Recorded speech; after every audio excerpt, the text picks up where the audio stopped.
4장 10절입니다.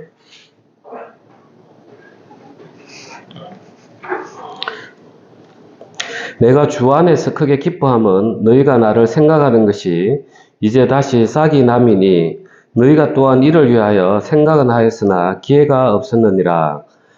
내가 궁핍함으로 말하는 것이 아니니라. 어떠한 형편에든지 나는 자족하기를 배웠노니 12절 합독하겠습니다. 나는 비천에 처할 줄도 알고 풍부에 처할 줄도 알아. 모든 일 곧 배부름과 배고픔과 풍부와 궁핍에도 처할 줄 아는 일체의 비결을 배웠노라. 내게 능력 주시는 자 안에서 내가 모든 것을 할 수 있느니라. 이 말씀 통해서 우리가 이 말씀을 보면은 사도 바울이 얼마나 믿음이 크신 분입니까? 그런데 이제 이 사도 바울도 보면은 궁핍에도 처했고 비천에도 처했고 배고픔에도 처했고, 그러니까 해 아래에서는 내가 하나님을 믿는 사람이든 그렇지 않은 사람이든 이러한 일들이 동일하게 온다는 거예요. 그러면 도대체 우리가 하나님을 믿는다 하는데 정말 이 땅에서는 우리가 어떠한 유익이 있길래, 우리가 하나님을 믿는 것에 대해서 하나님이 어떠한 보호를 해주시길래 우리가 이렇게 고난을 당하는데, 똑같이 세상 사람들이 당하는 걸 우리도 당하는데, 그럼 우리는 도대체 어떠한 자세로 살아야 되는가 생각이 참 많이 드는 거예요. 정말 우리는 하나님을 믿기 때문에 기도를 해요. 그런데 이제 이 기도가 그때그때 응답되지도 아니하고, 때로는 내가 기도한 바대로 반대의 모습도 그런 일들이 일어난단 말이죠. 그러면 우리는 자연스럽게 하나님을 믿는 사람이기 때문에 실망할 수밖에 없고 믿음에 실족할 수밖에 없어요. 그래서 정말 하나님 앞에 실망하지 않는 사람은 누구냐? 하나님을 믿지 않는 사람이에요. 왜냐하면 하나님을 믿지 않기 때문에 그들은 하나님 앞에 기대하고 구하는 게 없어요. 기대하고 구하는 게 없으니까 이제 실망할 일도 없는 것이에요. 그러면 우리는 이 지금 사도 바울께서 이야기하신 대로 똑같이 이 세상을 살아가는데, 그럼 우리는 도대체 어떻게 하면 비천에 처할 줄도 알고 풍부에 처할 줄도 알고 또 배부름과 배고픔과 풍부와 궁핍에도 처할 줄 아는 일체의 비결을 배울 수 있는가? 오늘 이걸 좀 나누고 싶습니다. 참 정말 인생살이가 우리 박 집사님 이야기하시고자 하는 마음 저는 잘 압니다. 정말 일이 일빈 거예요. 내가 오늘 기뻤다 해서 내일 또 기쁠 수도 없는 거고, 내가 오늘 슬프다 해서 내일 또 계속 슬플 그런 존재가 아니라 너무 이렇게 인생살이가 희노애락이 엮여져 있는 거예요. 그런 상황에서 우리가 어떻게 하면 이 사도 바울처럼 내가 정말 곰핍함에 처하고 궁핍함에 처했는데도 여기에 내가 만족할 줄 알고, 내가 풍부하고 배부른 상황에서도 내가 하나님을 떠나지 아니하고 내가 더욱더 믿음을 굳게 할 수 있는가? 우리는 오늘 이 비결을 좀 배워야 되겠습니다. 저도 배워야 되겠고, 우리가 일단은 하나님하고 우리의 세계가 이제 다르다는 거예요. 완전히. 왜 다른지 한번 보겠습니다. 하나님은 이제 영원하신 분이죠. 영원하신 분. 우리는 유한한 존재에 사니까 영원하면 개념이 안 와요. 그 지루한 세월 이렇게 생각할 수 있단 말이에요. 1000년도 긴데 영원히 어떻게 살아? 이렇게 우리는 유한한 세계에 있으니까. 정말 그 2차원 그 평면에 있는 면으로 있는 그 세계의 사람들이 입체를 도저히 알 수가 없는 거죠. 그래, 하나님은 이제 출애굽기부터 이야기하시는 거예요. 나는 스스로 있는 자다. 스스로 있는 자다. 그러면서 영원하신 분이라는 걸 이야기하고 있어요.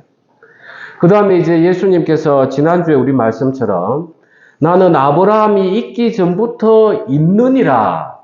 현재형을 쓰고 있어요. 에고 에이미에서 아브라함이 있기 전 그런 과거형을 쓰고, 그래서 아브라함이 있기 전부터 늘 현재로 계시는 분이 하나님 당신이시고 또한 예수님이신 거예요. 그래서 베드로서에서는 하나님은 천년이 하루 같고 하루가 천년 같다. 그러니까 그 영원한 세계에서는 시간의 길고 짧음이 아무런 의미가 없는 그런 삶을, 그런 세계 속에 계신 분이 하나님이시죠.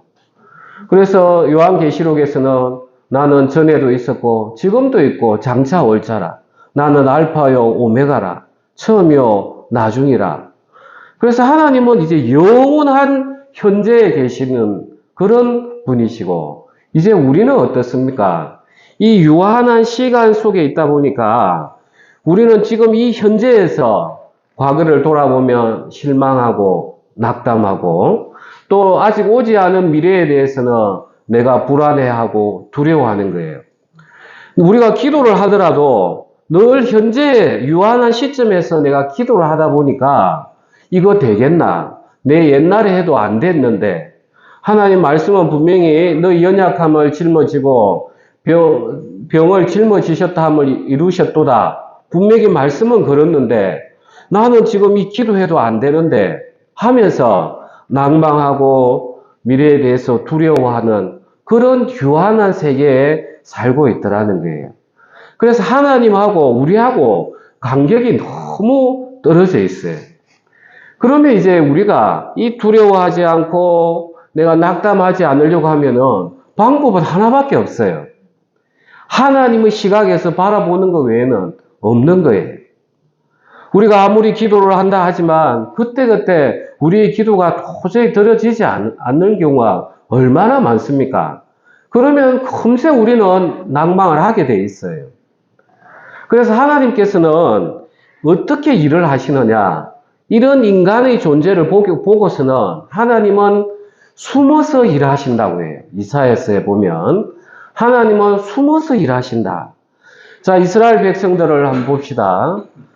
출애굽할 때 그 많은 기적들, 홍해가 갈라지는 기적들, 그 다음에 광야에서 40년 만나를 통해서 먹었던 기적들, 그 다음에 반석을 통해서 물을 마셨던 기적들, 그 다음에 옷조차 하나 헤어지지 아니했던 그 기적들.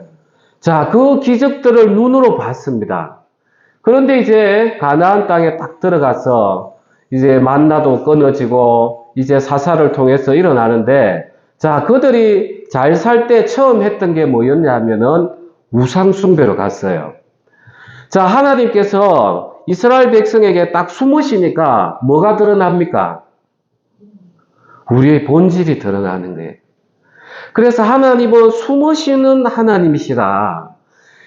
자, 그래서 하나님은 우리에게 믿음을 보고 싶어 하시는데 그 믿음을 보고 싶어 하는 가장 첫 번째 방법이 숨어버리면 되는 거예요.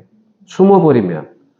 그러면 우리는 자, 믿음이 약한 사람들은 어떻습니까? 그래, 내가 절에 갔다가 또 교회에 와서 기도하고 내가 이렇게 새벽에 제단을 쌓고 하는데 안 들어주시는 거 보니까 하나님 앞에 낭망하거나 하나님 안 계시는가 보다 하면서 우리 역시 세상을 향해서 나아가 버리는 거예요.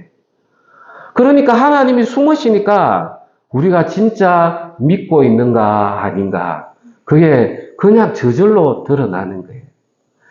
그래서 우리가 기도할 때 하나님이 바로바로 응답하지 않으실 때는 하나님은 지금 우리의 믿음을 키우고 싶은 거예요.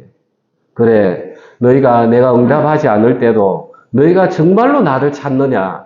내가 그걸 한번 보고 싶다. 그래서 하나님께서 인생에게 고난을 더하시는 게 그거 아닌 외에는 뭐가 있겠습니까? 그래서 하나님은 또 찾을 만한 한때 찾으라. 그때가 언제냐? 그때가. 하나님의 성경에 역사하는 법칙은 다 정해져 있습니다. 가나안 땅에 이스라엘 백성을 꺼냈을 때가 언제 꺼냈느냐? 가나안 땅에 악이 가득 찼을 때, 심판하기에 적당한 때에 하나님이 우리 인간이 악이 찰 때마다 심판해버리면 우리는 다 죽어요. 그래서 하나님은 일하실 때 또 때를 따라 일하시는 거예요. 때를 따라.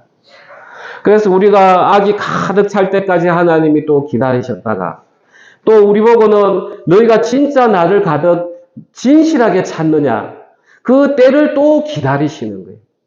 그래서 하나님은 우리 보고 너희는 낙심하지 말고 기도하라는 거예요. 낭망하지 말고 기도하라. 예수님께서도 어떻게 했는지 잘 봅시다. 우리는 예수님의 모습을 따라가야 돼요.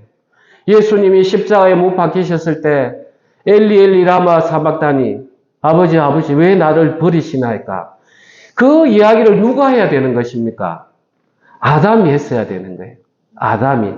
하나님이 아담을 심판하고자 하고 에덴에서 쫓아내려고 할 때 아버지 제 정말 잘못했어요. 저 아버지 없으면 못 살아요. 이 이야기를 아담이 했어야 되는 거예요. 그런데 예수님이 죽음에까지 예수님은 하나님을 붙드시는 거예요. 아버지, 하나님 아버지, 제가 당신이 없이는 제가 이 삶을 어떻게, 이 고난을 어떻게 내가 견뎌나가겠습니까? 왜 나를 버리십니까? 정말 죽음까지 가서 예수님은 그 하나님을 찾으셨단 말이에요. 그러니까 하나님께서는 숨어 있는 듯 하시지만 그 우리에게 믿음을 보고 싶어 하시는 거예요. 우리가 잘 될 때 교회 다니고 하나님 기도하고 누구나 할 수 있어요. 누구나 할 수 있습니다. 그런데 정말 어려움이 있고 내가 기도를 하는데 기도의 응답이 오지 않고 이럴 때는 그때 진짜 믿음의 옥석이 가려지는 거예요. 저도 오늘 좀 너무나 좀 놀랬던 일이 있었어요. 뭐 예기치 않게 재판을 했던 분이 구속이 되는 바람에 정말 세상 같으면 또 내가 막 낙담하고 그럴 건데 그래도 저는 하나님을 바라보는 거예요. 왜냐? 또 그분에게 하나님이 일하실 뭐 여지가 안 있겠습니까?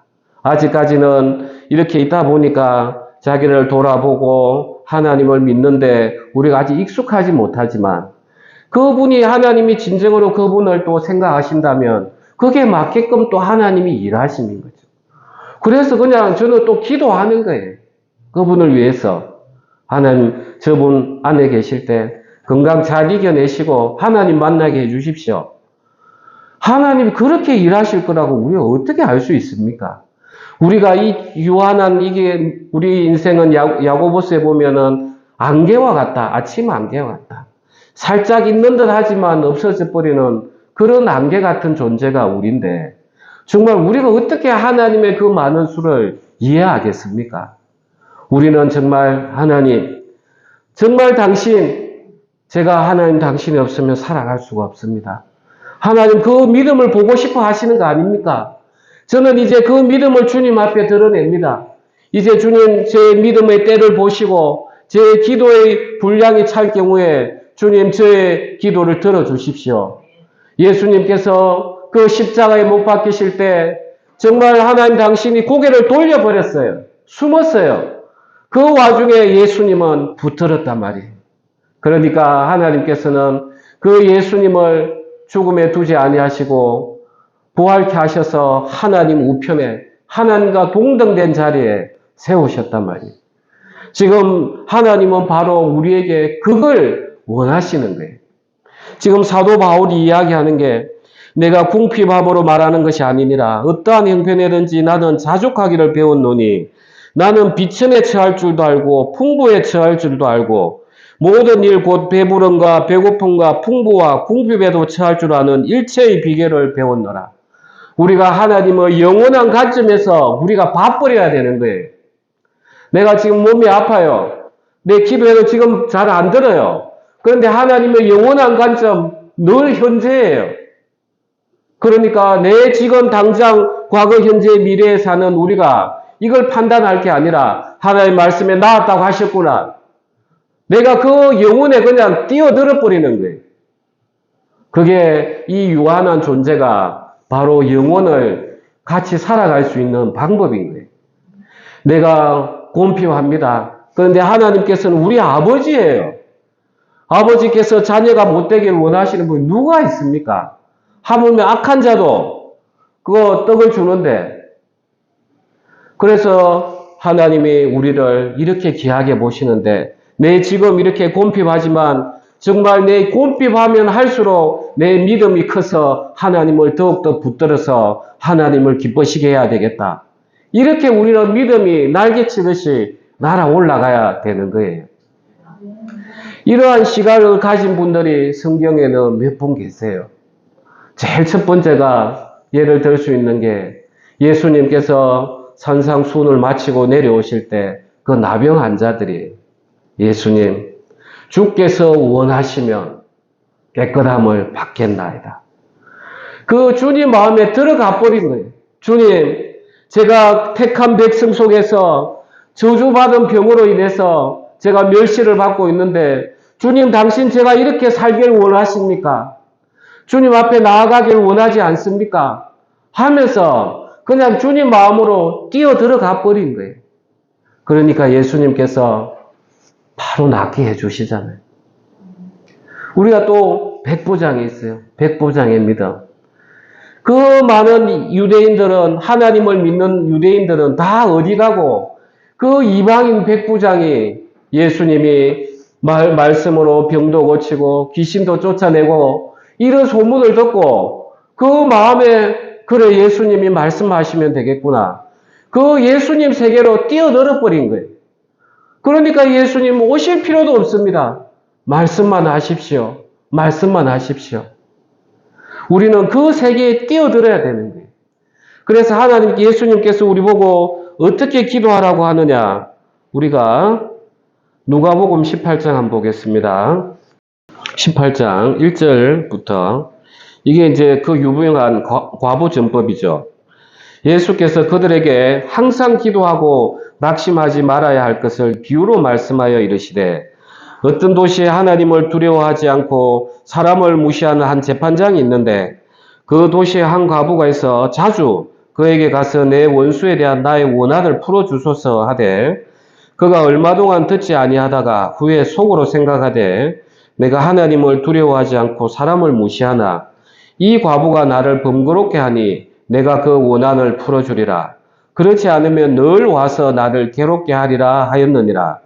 주께서 또 이르시되 불의한 재판장이 말한 것을 들으라.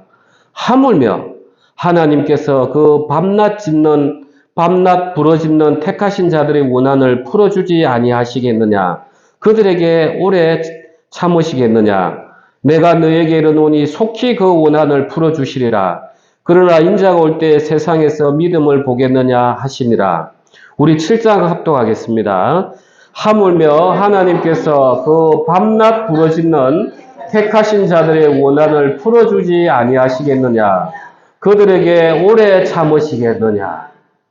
하나님은 우리에게 그 믿음을 보고 싶어 하십니다. 다른 게 없습니다. 정말 아담이 죄를 지었더라도 하나님 정말 제가 잘못했습니다. 제가 높아지려고 했던 그 꼬임수에 속았습니다. 저를 불쌍히 여겨주십시오. 제가 여기서 떠나가면 이제 어디로 가겠습니까? 주님 저를 버리지 마십시오. 그 간곡한 하나님, 아담이 선악과를 먹고 나서 이 아담이 뭘 했습니까? 하나님 부르시니까 두려워서 숨어버렸어요. 이제는 거꾸로 온 거예요. 이제 하나님이 숨으시는 거예요. 왜? 우리가 찾길 원하시는 거예요. 그 낭망한 가운데서 그 찾는 그 믿음, 그게 진짜 믿음인 거예요. 하나님께서 아담아 부르시듯이 이제 거꾸로 우리가 주님 이제 제가 돌아왔습니다. 예수님의 피를 힘입어서 제가 돌아왔습니다. 아버지 이제 나타나셔서 저에게 그 영광의 얼굴을 보여주십시오. 제가 아버지 없으면 이 땅에서 어떻게 살아가겠습니까? 아버지 제가 얼마나 약한 줄 주님 아시지 않습니까? 제가 높아진 마음 때문에 제가 세상을 향해 섰습니다. 이제 돌이킵니다. 주님 저 불쌍히 여겨주십시오 하면서 우리는 계속해서 하나님 앞에 엎드리고 기도해야 되는 거예요. 낭망할 이유가 없는 거예요. 하나님의 영원한 관점에서 보면 영원한 현재인 거예요. 내 마음이 조급해서 이거 안 들어주면 어떡하나? 하나님은 그걸 뛰어넘기를 원하시는 거예요. 우리가 죄사함을 어떻게 받습니까? 다 죄 짓고 있잖아요. 그런데 하나님의 시각에서 예수 그리스도의 피로 내가 너희 모든 죄에 대한 심판을 다 용서했다. 그래서 너희들은 내 앞에 자유롭게 오라. 내 보는 현재 시각하고 전혀 달라요.